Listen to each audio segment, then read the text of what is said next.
Number 10. Estate sale flipping.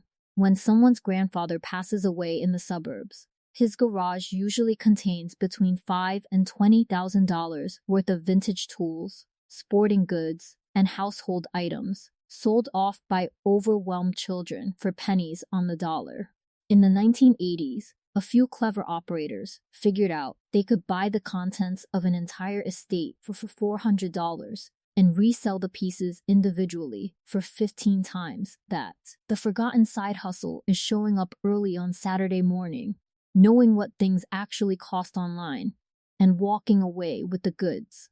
A vintage Stanley plane bought for $2 at an estate sale sells for $9 to a woodworker on Facebook Marketplace.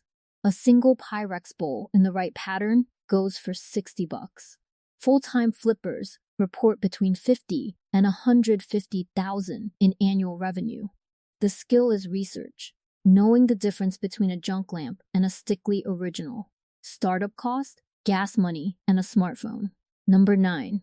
Beekeeping and honey sales in 1948. A farm extension agent could tell you that one hive produced 60 pounds of honey a year and paid for itself in 6 weeks. The trade was so common that hardware stores sold beekeeping supplies right next to gardening tools.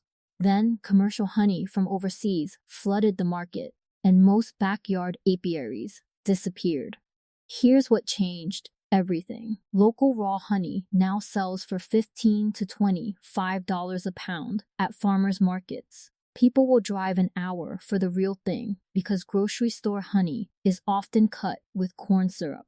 A single hive producing 60 pounds at $20 a pound is $1,200 in revenue per hive per year. 10 hives, the maximum most local zoning laws allow on a quarter-acre property, can clear $10,000 annually with about 4 hours a week of work in season. Beeswax, propolis, and pollen sell for even more per ounce. Startup cost for a hive is around $400. Your grandfather's neighbor probably kept bees. The honey he gave you tasted different for a reason. Number 8. Tailoring and alterations. Half of America buys clothing that doesn't fit. The other half donates clothes that don't fit because they don't know any better. In the 1960s, every dry cleaner had a tailor in the back hemming pants for $3 a pair. Today, getting suit pants properly hemmed at a chain shop runs $30 to $45 and takes a week. An independent tailor working from home charges $20 and finishes in 2 days. Here's the math that explains why this trade refuses to die. A skilled home-based tailor can complete 8 to 10 alterations a day at an average of $25. That's $200 in daily revenue, working from a sewing machine that costs $300.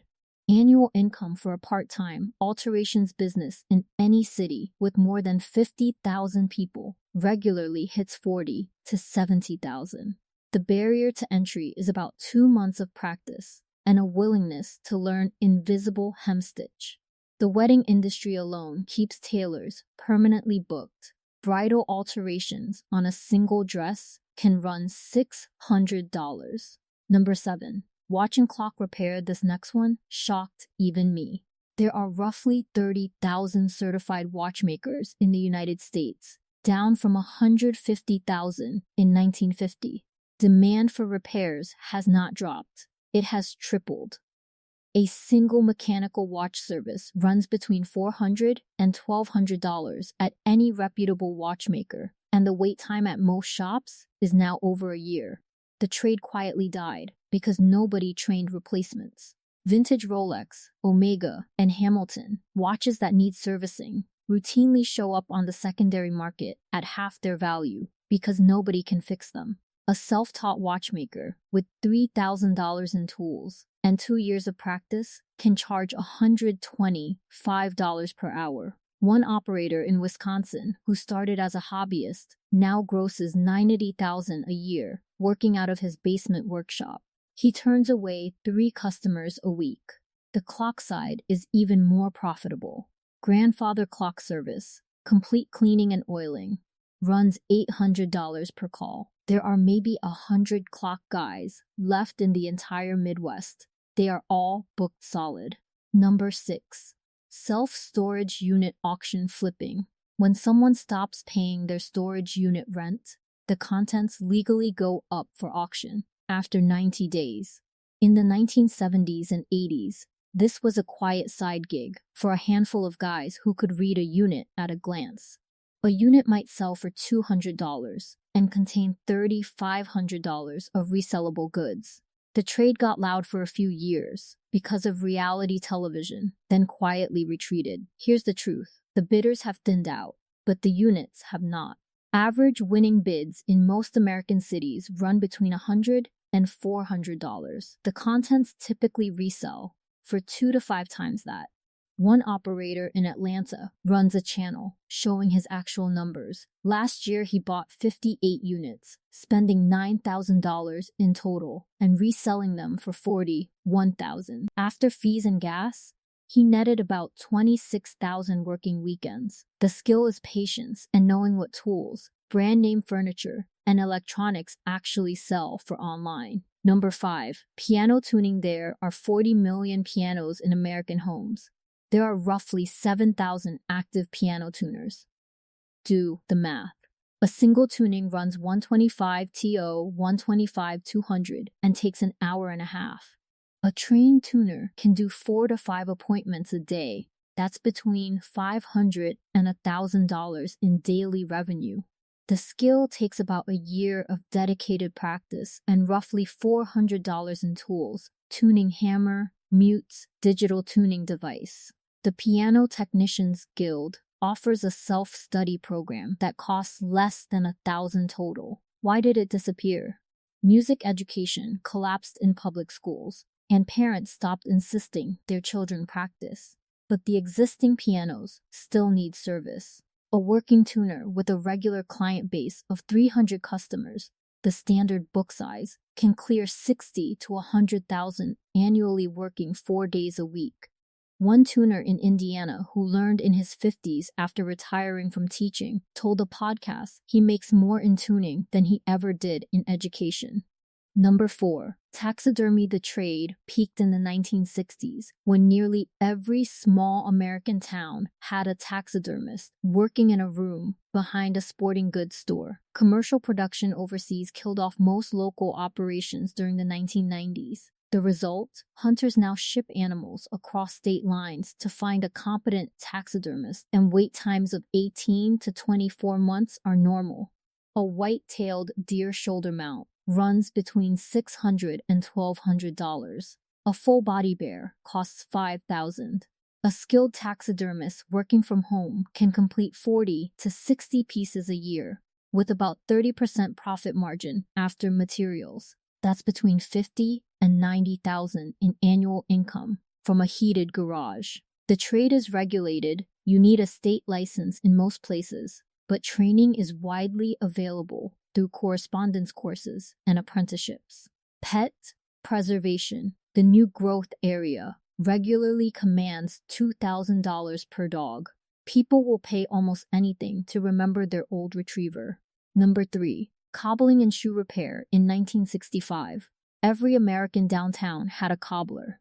Today, there are fewer than 2,500 shoe repair shops in the entire country, and most are owned by men over 65 with no apprentices. Meanwhile, a pair of high-end leather shoes can cost $300 to $700 new, and resoling extends their life by 10 years for $60. The math nobody wants to admit. A self-employed cobbler in any city with disposable income can charge $40 for a heel replacement, $80 for a full resole, and $120 for a complete restoration. A workbench, finishing machine, and stitcher run about $8,000 used. One cobbler in Charleston, who learned from his grandfather, grosses just over $110,000 a year running a shop the size of a closet. The fashion industry has spent a decade trying to convince Americans that shoes are disposable. The high-end customer has spent the same decade desperately searching for someone who can save their boots. Number 2. Locksmithing. As a side trade, the neighborhood kind, not the corporate kind. In the 1970s, every town had a locksmith who would rekey your front door for $15 and cut a duplicate key while you waited. Today, calling a chain locksmith for a car lockout costs $300 and you face an hour wait. An independent locksmith working as a side hustle with $150 in basic picks and a key machine on the back of a pickup truck can charge $120 per call and arrive in 20 minutes. The barrier to entry is a state license, costs about $300, requires a background check, and roughly 2 months of practice. The work is steady. Lockouts, rekeys, lock installations happen constantly. One side hustle locksmith in Tennessee who works only Friday through Sunday clears about $32,000 a year on top of his day job. Realtors alone, who need recce's after every closing, can keep a single locksmith permanently booked. Number 1. Antique furniture restoration. Every estate sale in America contains at least one piece of solid wood furniture worth between $500 and $5,000 after a decent refinish. Most of them sell for $30 because nobody knows how to restore them anymore. The trade was killed by particle board and the rise of disposable furniture in the 1980s. But solid wood furniture, made before 1960, has appreciated faster than the stock market over the last decade. A skilled restorer who buys a beat-up walnut secretary for $50 can spend 20 hours stripping, repairing, and refinishing it, then sell it for $1,200. After materials, that's about $55 an hour for work done in a heated garage with the radio on. Full-time restorers regularly clear $70,000 to $120,000 a year. The skills are completely teachable through library books and online tutorials. Startup cost is around $500 in chemicals, sandpaper, and basic hand tools. The American antique market is starved for craftsmen because every old guy who knew how to do this retired without training a single replacement. You walk into the trade today, you walk into a market with almost no competition and infinite demand. These aren't just side hustles. They're proof of a forgotten American wealth engine. Here's my challenge. Pick one, just one. The knife sharpening, the beehives, the broken chairs in the garage. Try it for a weekend and see what it actually pays. Then come back and tell me which trade you started. Because most of these are dying. Not because they don't work, but because nobody under 40 knows they exist. Drop the number in the comments. These are not just side hustles.